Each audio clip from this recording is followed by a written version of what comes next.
બાપ તારું રે પોકાર જાડેજા ધર્મ તારો સંભાળ રે જાડેજા મારું નામ છે ને એ બહુ દયાળુ છે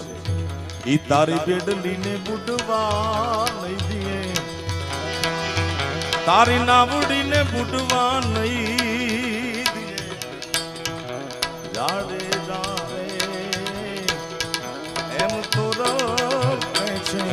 ધીમે ધીમે ધીમે જાડેજો હાવ ખાલી થઈ ગયો સાહેબ જેટલા પાપ કર્યા હતા જેટલા ખરાબ કામ કર્યા હતા બધા પોકારી લીધા ને સાવ ખાલી થઈ ગયો હવે જેસલના કામ કર્યા હોય સાહેબ આ પાપ પોકારવાની તાકાત તો જોવો આ કાંઠે બેહાડ્યું ત્યારે ખુખાર બારવટીયો હતો અને કચ્છની સરહદમાં ઉતાર્યો ત્યારે પીર બનાવીને સ્થાપી દીધો સાહેબ આ તાકાત છે નામ સમરણની આપણા જેસલ જેવડા તો ન હોય ને ભાઈ